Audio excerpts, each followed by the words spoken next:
Welcome back to another episode of our Project Talk podcast at E.ON In-House Consulting.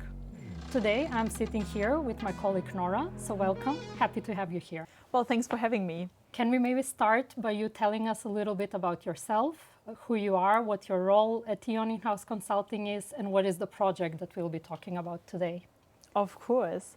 So my name is Nora. I've been with E.ON In-House Consulting for 3.5 years, a bit more than that, and I'm a senior consultant now. So having already a bit of responsibilities at the project, being able to supervise some of the consultants. And today we want to talk about my actually current project I'm currently working on, which is BEA.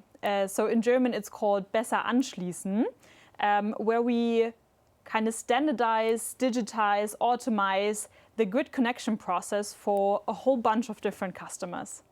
Mm-hmm. Thank you.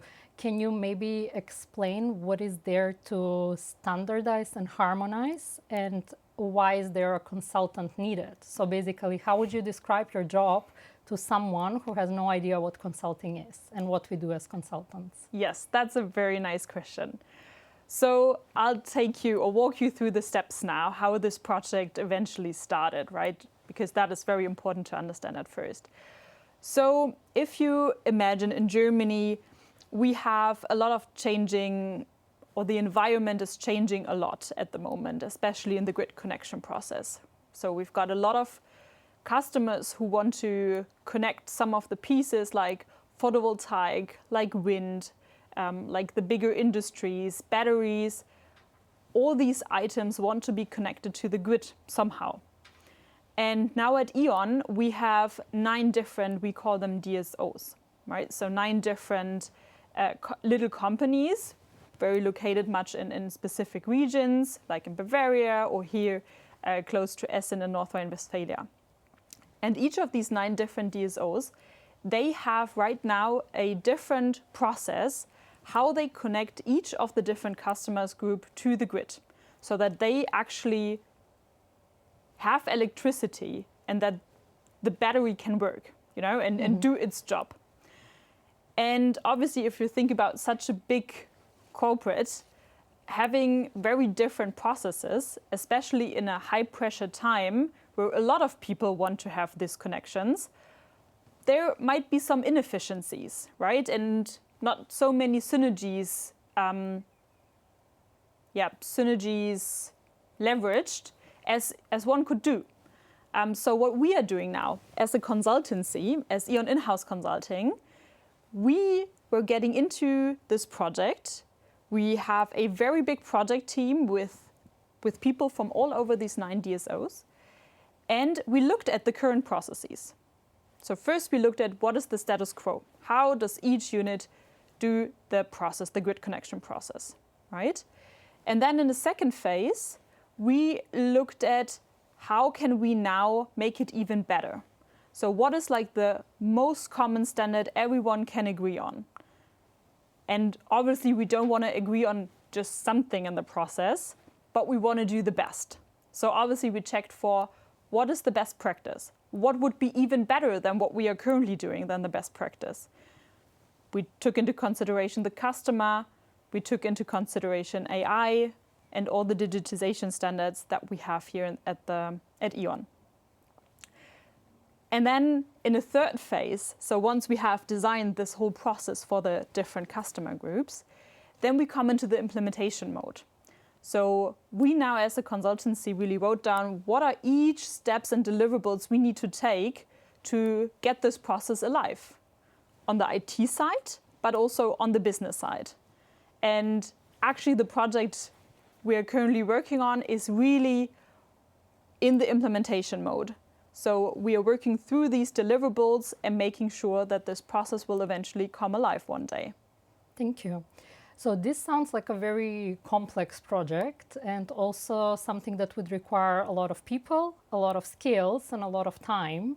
So can you maybe tell us a bit about the magnitude of the project, how long it has been running, how many people have been involved, and have we, as E.ON In-House Consulting, have we maybe even collaborated with other consulting companies?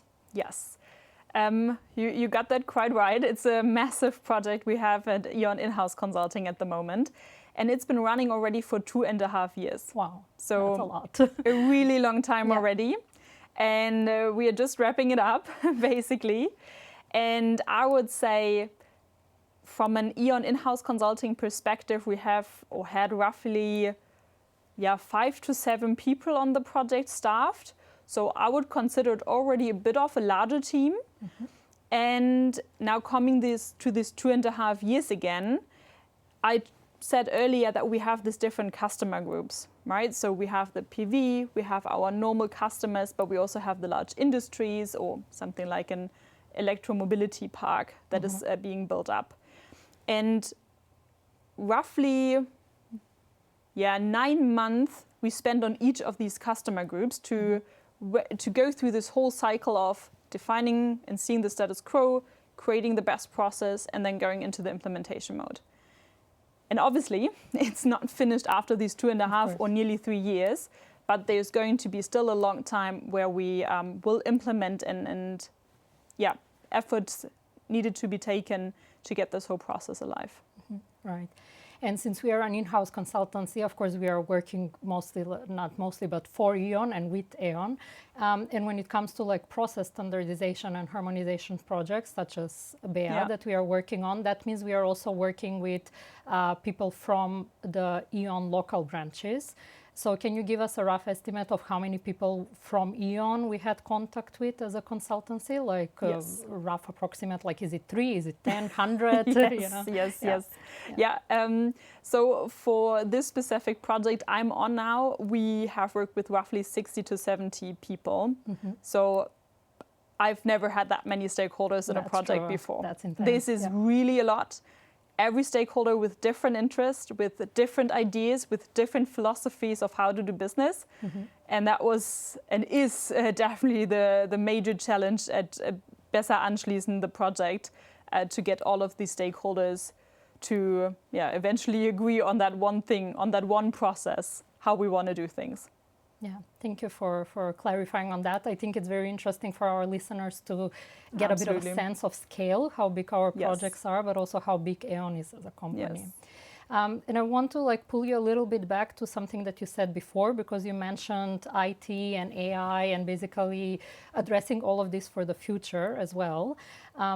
So what happens really when we are considering IT parts? Is this something that E.ON In-House-Consulting is doing on its own, in terms of AI and IT capabilities? Yep. Or is there an additional support on this part as well? Yes, also a very nice question. Because indeed, at this project, we are working very closely with BCG Platinion. So this is an external consultancy, and they are very much focused and specialized on this IT implementation part. Mm-hmm. So exactly in this project, we have this business part, so the business delivery, where we are responsible for. And obviously, when it comes to business and getting ideas how to implement things, we would also bring our perspective on AI and digitization into it as well. However, when it then comes to the actual IT implementation, so writing IT demands, getting everything into the system, into the current system, but also into new systems, this is then something BCG Platinium, or at this point, BCG Platinium will take over from us. Okay. But it's a very close collaborative work, which is really nice. So just to summarize, if someone new were to join this project, they would get experience on several fields. First, they would really understand how processes at E.ON work in terms of making a new connection to the grid. Then they would have a lot of exposure and contact with our local stakeholders within E.ON, but also an opportunity to work with an external consultancy. Yeah. Absolutely. Yeah. And you probably work on the most important topic of the energy business right now, the grid connection. Yeah. Well, if that's not a great thing, why to join E.ON In-House-Consulting? I don't know what is. Amazing. So now if we move on now a bit more about within your experience within the project, what would you say on the one hand was the most exciting thing that you addressed or worked within the project, and what was the most challenging? I've got several examples in my mind already. Go for it. So that's why we are here. I'll just go for it then. So what comes to my mind, first of all, it's not a specific moment that excited me the most or that was really fascinating, but it was more the process now. So I've been part of this project since last October, and right now it's June. Mm-hmm. So, it has been quite some time, and I've seen now all the different stages. And what really amazed me was that process from we had our target design process, the grid connection process, but how do we make it from it just on a board, like all these different process steps, to how do we implement it that will actually one day work? And that was really a period of, I would say, roughly 2 months, where it was all about digging deep again into the process. Like, what are just the tiniest little nitty-gritty things we need to think about and, we define, make a concept for, that this process comes alive. And then we had to check with all of the stakeholders, right? With all of the 9 DSOs, we have to finalize it and say, okay, are these deliverables right for you? Do you think there should be an addition to it? Does it make sense for you locally to do it? Are there any in-between steps you specifically have to take on a local level? And then transitioning, from the planning part now into this implementation mode of everyone just being creative again, writing concepts, making sure everything will work out. Like, this whole phase is just really amazing to see and coming it alive.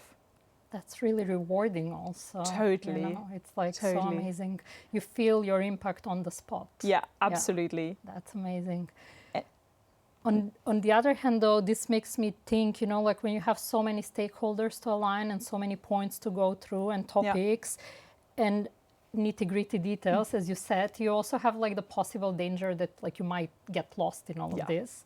So any secrets to share with us about your working strategy? Like how do you stay floating on top of the water in such a humongous project? Yeah, good question about the tips. I'm still figuring it out myself at the moment. No, but it's really taking one step back. That's my secret.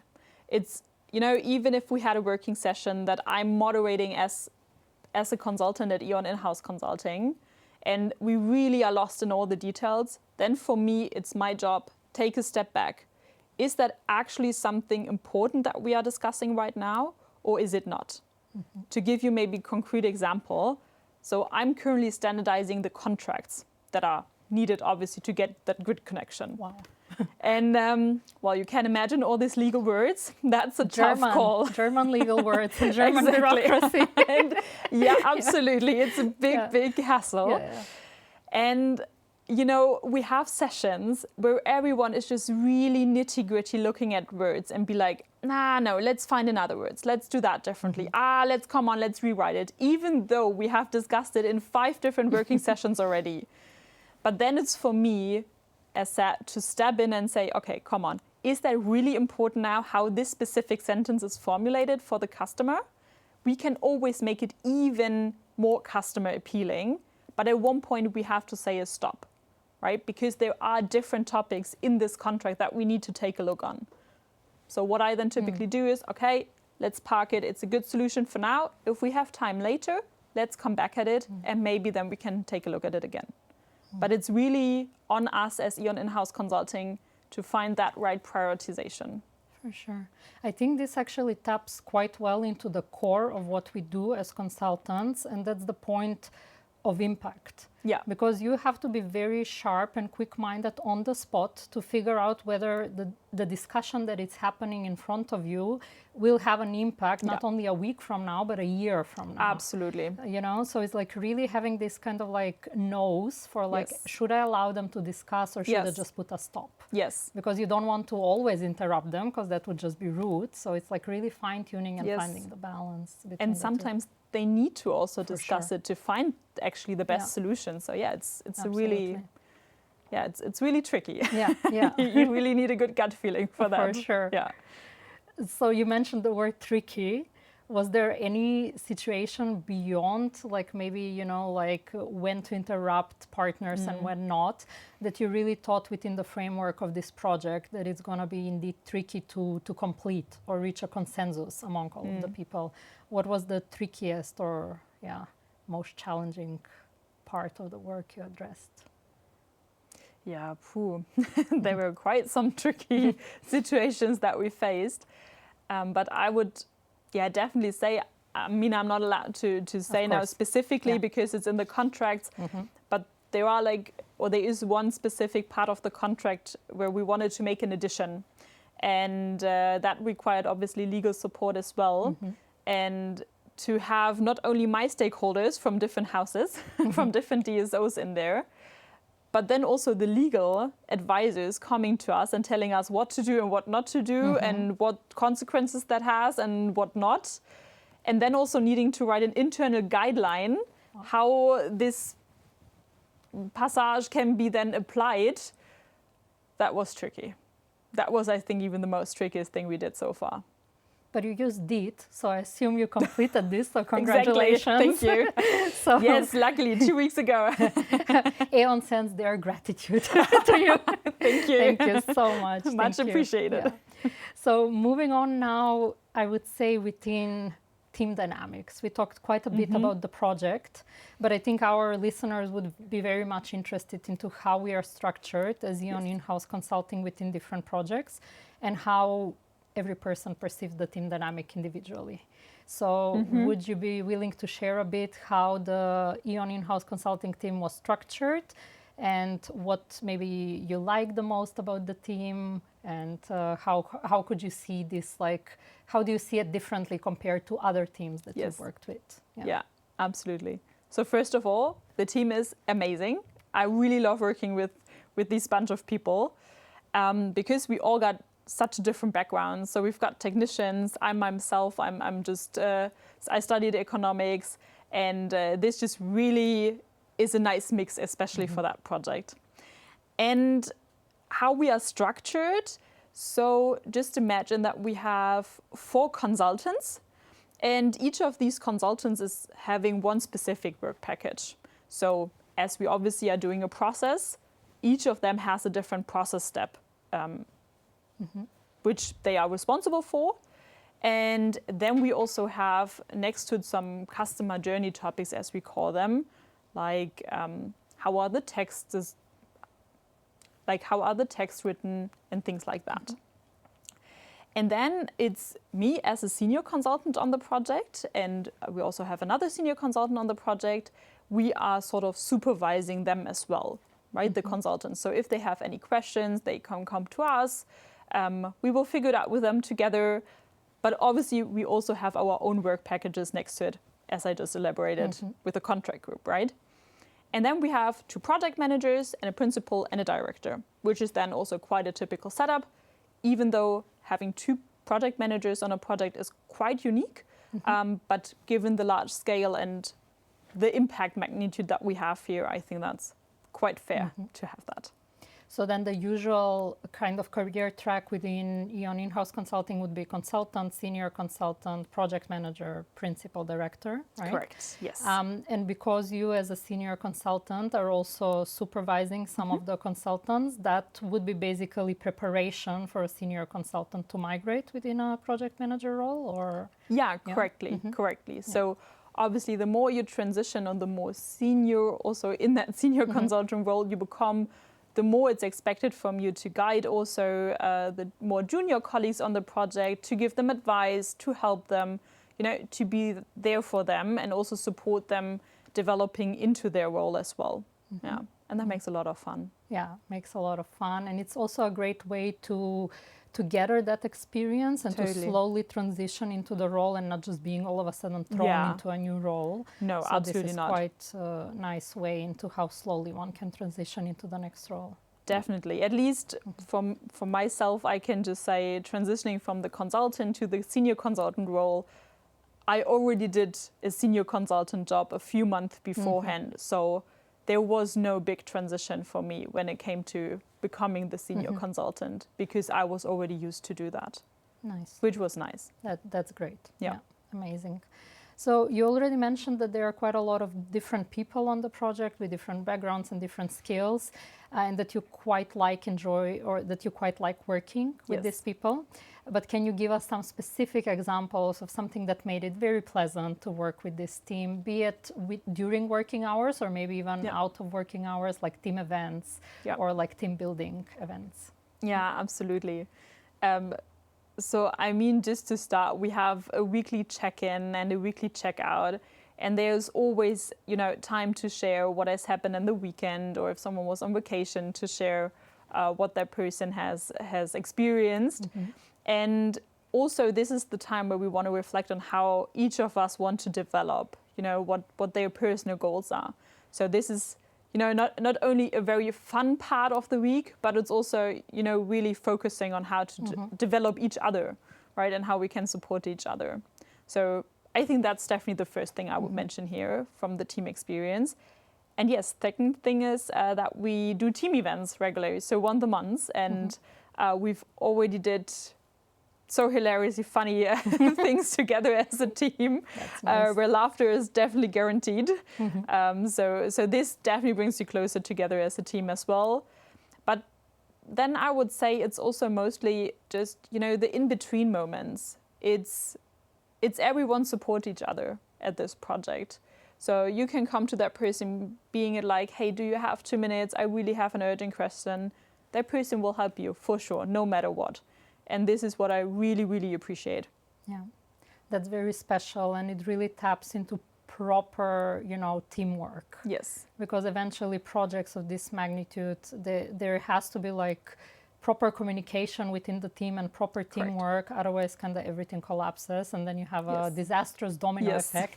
So we at E.ON In-House Consulting really make sure that that doesn't happen. Yes. And having such a great team dynamics helps a lot. Yes, and I think also trust is a key word here. Yeah. So we are trusting each other in our team, right? So I'm trusting now the consultants that they do their work and can finish the deliverables. Yeah. The same the project manager expects from me, right? But there is this amount of trust, and this is just so nice that we have it in our team. Yeah. On the one hand, basically the ownership that each one of us takes within their project, but also on the other side, like the trust that you will push through with that ownership. Yeah, correct. Yeah. Amazing. Yeah, thank you for sharing that. And now, if we give a little bit outlook to the future. What is your hope for the future impact of the project? What would you really like to see a couple of years from now and be like, oh my God, I worked on this and I'm so proud that this came true and I was part of this? Yeah. So for me, it's definitely the customer facing part. It's definitely, getting the feedback from customers being like, oh, wow, E.ON, you did such an amazing job. This process is just awesome. And I think if this will be the feedback at one point of time, this will just show that we had a tremendous impact. I agree. Yeah. Has there maybe already been a hint or an example that we are slowly moving within this direction, especially as there were several phases, as you explained, of the project? Yes. Yeah. So I would think one hint was customer interviews that we did during the design phase, where we already had some ideas how the process could look like, what we want to do, or we had several options what we want to do, and then we tested it with the customers just via a normal phone interview. And the reaction of most of the customers were really promising in terms of, oh, that is such a great idea, you should definitely implement that, or it's so good that you're looking at your processes that you want to standardize and or even digitize them. Yeah. There are already hints that it's going to be promising. Often when I think about the future and in general, also the future of the energy transition and the impact that we are having within our projects, I'm also wondering, like, how should we deal with the very much changing conditions, because like on the one hand, we are having a more and more decentralized energy system, right? Like with connections of PV and wind and so on. And on the other hand, we have the very quick development of IT tools, right? So when we are talking about like this kind of standardization and harmonization projects, in your opinion, how do we ensure that after all we do stay a little bit flexible to be able to maybe integrate new developments within technology, for example, within IT, that would even increase the impact of our project even more? Yeah, that is a very good question, how to do that. It's definitely a tough one because at the moment we just have so many digitization projects going on at the same time that there obviously is just a huge backlog. So it is a matter of prioritization. But probably at one point in time we will have that certain standardized set of IT systems running that, you know, we can more and more go from that backlog and work through it to get eventually to that target state where we want to go. But if there's like this one solution at the moment, I'm not so sure. Of course, yeah. I think though having also standardized processes and everything makes it even easier to implement if there is anything new, let's say from an IT perspective point of view, because you need to implement it then only one time instead of like what we would have needed to maybe back in the days do it 9 times. Absolutely. Right? So even from that point of view, one could maybe change the narrative in that way as well. Yeah, totally. And I mean, another thing you have to consider as well is not only the IT system integration, but also that business requirements are changing also throughout the implementation process. So the regulatory part in Germany is just changing so quickly that, you know, some things that have been designed 2.5 years ago are now completely obsolete because regulation has changed.